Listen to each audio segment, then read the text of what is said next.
आमची 32वी वार्षिक सर्वसाधारण सभा संस्थेची झाली. संस्थेचे संस्थापक रावसाहेब काळे ते विद्यापीठात नोकरीला असताना 1992ला त्यांनी संस्थेची स्थापना केली. 1992ला ते विद्यापीठात जेव्हा नोकरी करायची तेव्हा विद्यापीठात त्यावेळेला ज्या कर्मचाऱ्यांना बाहेर सावकार कर्ज द्यायचे आणि पगाराच्या दिवशी तिथं उभं राहायचे वसुलीसाठी, त्याचा विचार करून त्यांची अडचण दूर करायची म्हणून त्यांनी ह्या संस्थेच्या अनुषंगाने पाऊल उचललं. आणि सुरुवातीपासून त्यांचा मित्रपरिवार आणि त्या अनुषंगाने 92पासून त्यांनी खूप चांगल्या पद्धतीनं संस्थेची भरभराटीच्या दृष्टीने निर्णय घेतले. बाजूला जे संचालक आहेत डॉक्टर देगावकर सर विद्यापीठातले, आमच्याशी जवळजवळ 40% सभासद विद्यापीठाशी निगडीत आहेत. आणि संस्थापकांनी ज्यावेळेला संस्था स्थापन केली आणि जपली 2011ला त्यांनी स्वतःच्या सगळ्या आयुष्याची पुंजी म्हणजे रिटायरमेंटनंतर त्यांनी जी जमलेली पुंजी असेल किंवा त्यांचं स्वतःचं राहतं घरसुद्धा संस्थेला गिफ्ट बक्षीसपत्र करून दिलं. आज आमची सुसज्ज इमारत आहे पन्हाळा नगरमध्ये संस्थेची आणि 45 कोटीचा बिझनेस या आर्थिक वर्षात आमचा झालेला आहे. एकूण किती सभासद आहेत? आता सध्या आमचे 1485 सभासद आहेत.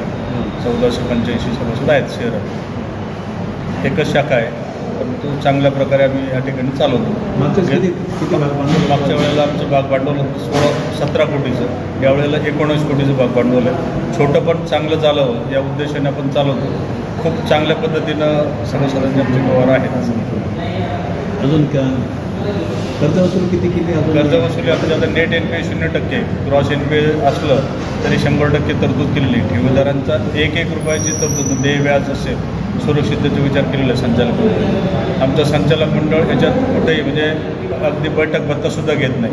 एकदम निष्प्रभपणे सेवा निस्वार्थपणे काम करते संस्थेचं. इतर तुम्ही किती व्याज देता?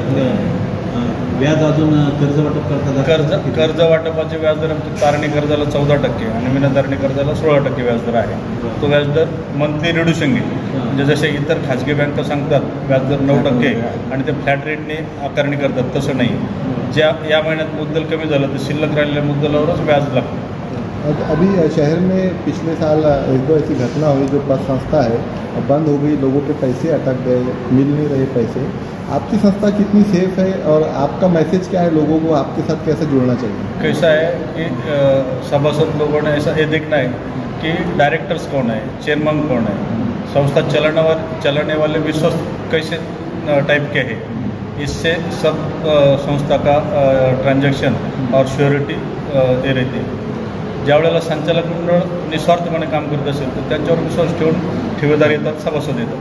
सध्या RBIनं जे पतसंस्थांना बंधनं घातलेली आहेत, ओपन बँकिंगचं लायसन पतसंस्थांना नाही, परंतु तुम्ही फक्त सभासदांशी व्यवहार करावेत आणि सभासदांच्या गरजा भागवण्यासाठी तुम्ही त्यांना सभासदांनाच कर्ज द्यावे. तर सभासद होताना विश्वस्ताकडे पाहून लोकांनी यावं. आणि संचालक मंडळाने सुद्धा आता तुम्ही विचारलं शहरात ज्या घडलेल्या घटना आहेत, निश्चित म्हणजे ठेवीदार सामान्य माणसं नागरिक हे स्वतःच्या कष्टाचं पैसे त्या ठिकाणी गुंतवतात. त्या पैशाचा दुरुपयोग संचालकांनी करू नये हे नक्की. आणि तेच संचालकांनी जर पाळलं तर संस्था ठेवीदारांना कधीही अडचणीत आणू शकणार नाही. ठेवीदार कायमस्वरूपी सुरक्षित राहतात. आमच्या ह्या गेल्या वर्षभरात जे शहरात घडलेल्या घटना आहेत तर त्याच्यातून आमच्या ठेवीदार अजिबात विचलित झालेले नाहीत. आमच्याकडे 1400 ठेवीदार आहेत. 1400पैकी 14 लोकंसुद्धा आमच्याकडे ठेव परत मागायला आले नाहीत, वर्तमानपत्रात बातम्या आल्या असताना सुद्धा. आणि उद्या जर माझ्याकडे आमचे ठेवीदार आले तर 75 ते 80% ठेवीदारांना मी एका दिवसात पैसे देऊ शकतो, अशी आमच्या संस्थेची आर्थिक स्थिती आहे. सभासद होण्यासाठी किती?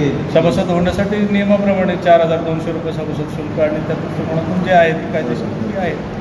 किती वर्षानंतर त्याला लोन शहरातला जो आहे झाल्यानंतर किती वर्ष त्याचे लोन त्याला दिलंच जातं असं काही नाही. त्याची शहरातली स्थावर मालमत्ता असेल, स्वतः त्याची गरज काय आहे, त्याचं उत्पन्न काय आहे आणि त्याचं त्या उत्पन्नाच्या अनुषंगाने विचार करून नंतर कर्जाचा विचार करू. आपलं नाव आणि कोणी कोणी आपल्या सोबत आहे त्यांचं नाव? मी आबासाहेब देशमुख संस्थेचा कार्यकारी संचालक, डॉक्टर देगावकर संस्थेचे उपाध्यक्ष, दाभाडे साहेब संस्थेचे संचालक आहेत, जमदाडे साहेब संस्थेचे संचालक आहेत, शिल्लक सर सेवानिवृत्त शिक्षक आहेत, गेल्या 20 वर्षापासून आमच्याकडे संचालक आहेत, आणि विद्याधरजी साखरे हे गेल्या 15 वर्षापासून संस्थेचे संचालक आहेत, परंतु विद्यापीठात असल्यापासून सभासद आहेत.